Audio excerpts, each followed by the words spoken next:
making videos, and I guess Iris will reply to a one Xanatos Klutch.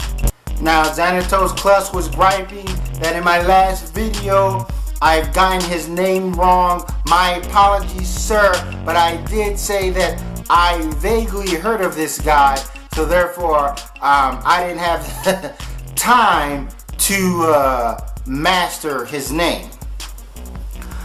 But Xanatos Klutch proposed an inquiry that he feels that I will be unable or reluctant to reply.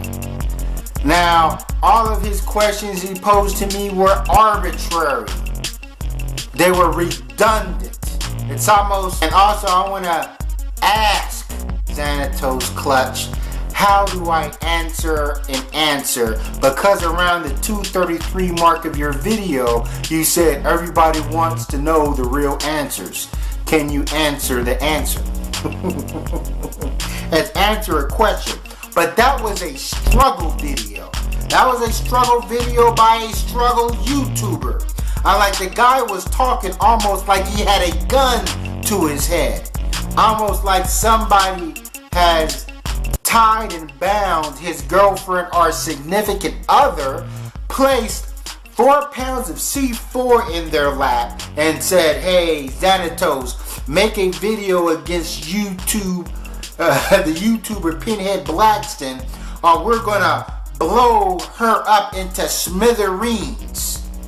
Cause the video seemed contrived. The video seemed forced. The guy was just standing there kind of like talking like Beavis and Butthead, said, I'm Pinhead, well, we want to know.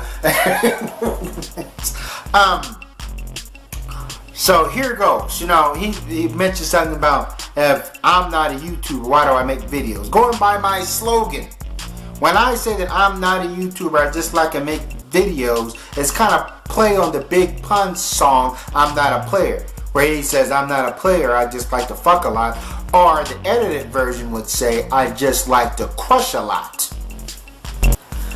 And that's that. Also, I don't do all the wacky stuff other YouTubers do. I don't constantly do commentary on every viral video.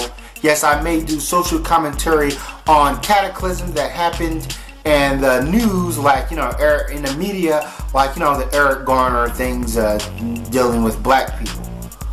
But I explained that before. But then he talks about how my videos are sleeping pills. That, you know, people can't get through 5 minutes of my videos. Now the funny thing is, when you go into the your YouTube channel and the parts of the settings, you can look at a thing called retention, and therefore you not only can you know see how many people watch your videos, but the duration that they watch your videos. Like, you know what I'm saying, if people got through 50 minutes or 40 minutes of your videos, that's retention. Well, what is the average length the average person watched of your video? You know what I'm saying? They actually got data that shows this. And, you know, I admit there's some videos where people only got through 40 or 50 minutes, but there's also a lot of my videos where people got through 90 minutes, 98 minutes. I even have one video where it has a retention of 103%.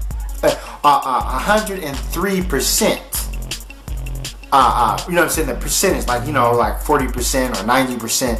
One video got 103%. I got videos with 90%, 98%. Meaning the majority of the people who watched the video watched the majority of the video. And it's funny that my videos with the best retention are videos that are up to 20 minutes long and that has nothing to do with beef and roasting and things of that nature. So that's an interesting little tidbit. But you know what I mean? But you know, just that whole Boulder Dash, you know, your videos are boring. That's what people say about a lot of people. You know what I'm saying? My videos are about exciting as an episode of Murder, She Wrote. Well, he didn't say it like that because he didn't have that sort of wit. Also, he said something about I made a fallacy because of the wood grain reject. That he said that he and LA weren't wood grain rejects. No, I don't know this guy's thought process or how this guy got this misconstrued. I can't believe that this guy is this dumb. It's obviously, I'm playing on the term wood grain reject. That's something Monty said about all those that want to detach themselves from SS wood grain. I'm talking about me, myself, Kevin Smith, Magic, Sharon Fitz. He says all these people, they're nothing but wood grain rejects. So I have no idea how this guy got that misconstrued. It's very obvious who I was talking about. The average person who's watching this video, I can't believe that this guy is such a blockhead. Now we're gonna go into now he talks about roasting, like why do I laugh at my videos? I thought it wasn't a roast video. Now just because I have a cackle or two does not deem my videos in the category of a roast. I admit that I can be a bit jovial, but I have seen the hierarchy of intellectuals, David Curl and Queasy, take the time out to have a laugh in their videos also. And then he says that I can't captivate an audience. People aren't watching my videos. Well, somebody's watching my goddamn videos. I can at least average over 150 views. That's something. I know some people may consider that not worth mentioning. But I think Philly just made this best analogy. Like, imagine talking to a bar with somebody, about politics or whatever. And imagine five people that you don't even know interested in your conversation and interested in listening to you speak. So therefore, I put myself in that sort of mind frame just so that's good. I'm like, each time I upload a video, people are watching. You know what I'm saying? So I have some sort of fan base. I understand a lot of people want to watch me go at other people. You mention somebody's name and so forth. And then he goes into the pro-black thing, and I want to talk about this. Now, just because if I'm pro-black, then I'm pro-black by default.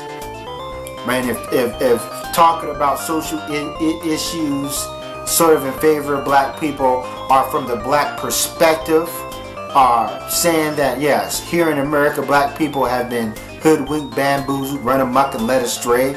If I acknowledge that there is a double standard between white people and black people in America, if that makes me pro-black, then so be it. But I can't be pro-black the same way someone is pro-life. If someone is pro-life, then they'll be against the death penalty unconditionally. Like, for instance, if someone said, hey man, this guy killed 12 babies, don't you think he deserves the electric chair? Someone that's pro-life would be like, well, I don't believe in capital punishment under any circumstances. Someone who is pro-life is against abortions.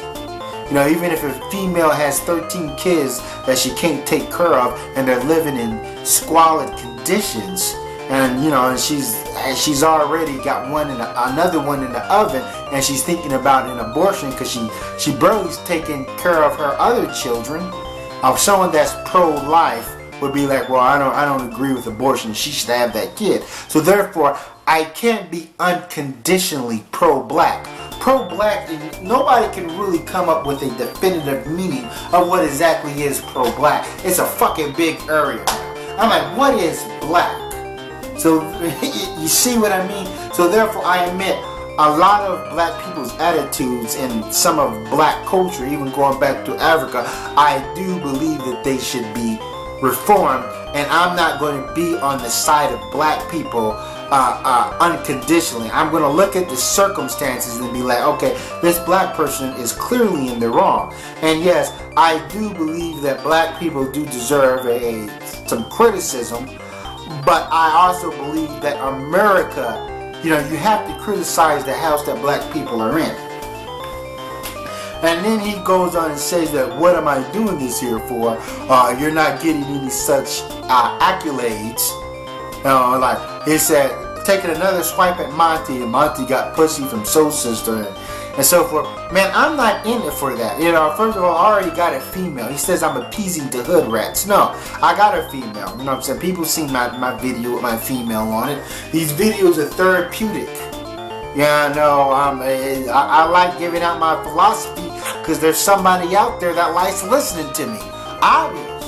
My videos will rack, just my low-end videos will rack close to 200 views, and I got videos that have nothing to do with beef or things of that nature that has gotten that's up to 2,000, 3,000 views. My older videos, when you do videos about certain subject matter, it may take a while for the wheels to get rolling. It may be slow, but then you go back 6 months later and you be like, damn, this video got 3,000, 4,000 views.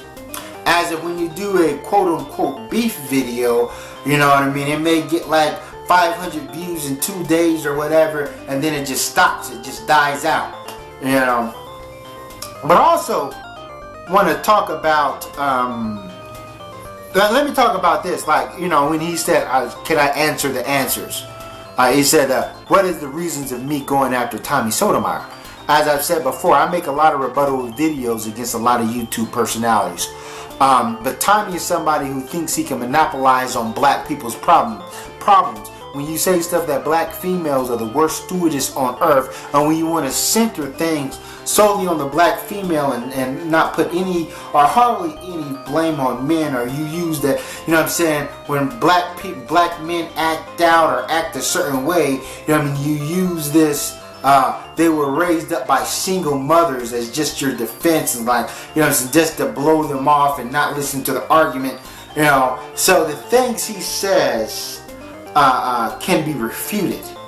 If you want to be in the black sector and he wants to talk about being black, and feels that he got it all figured out, and we know that he has a large number of white constituents, and he's calling black people beastie, and he's using words like chimping out now, which is the white people's term against black people when we're acting, a little rambunctious, then yes, that deserves to be refuted. But in no ways am I going after Tommy Sotomayor to get pussy. That's stupid. That's what your leader Monty did. And you're writing for Monty, you may say that no, you're speaking on your own behalf. Come on, if it wasn't for Monty or my association with the Woodring, we wouldn't be having this beef. So yeah, you are.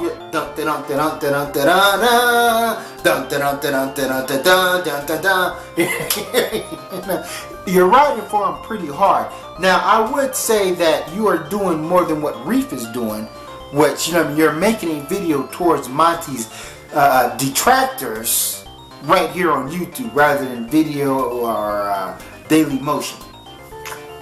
But that's that. But now we're going to go into that this guy, Xanatos Klutch, does not know math. He must have failed math in class. I don't know what sort of mathematic table he's using, because he said that everything I said about LA was right, right and exact. I'm paraphrasing. But half my video was dedicated to LA. Matter of fact, more than half, man. I would say 60 to 65%. And then he said, well, you got 1 out of 9 right, where I think he meant 1 out of 10. All right. Because if I got 1 out of 10 right, don't mean you have to subtract the 1. But this guy's not good at math. But if you agree with the later half of my video, it'll be logical for you to say, well, you got 5 out of 10 right. You was half right in that video. So it's not as complicated as Chinese arithmetic. But 5 out of 10 would be precise, because human beings be thinking 5s and 10s because we got 5 and 10 fingers. But I hope I answered his inquiry. I hope he's satisfied with it. And also, when I was talking to him on the Mike Mills show, I was answering all his questions. But nothing I said was suffice to him or satisfactory. It was like going through one ear and out the other. You know, talking to this guy was like talking to a fucking sea cucumber. It wasn't registering. Thanks for watching and Sally forth.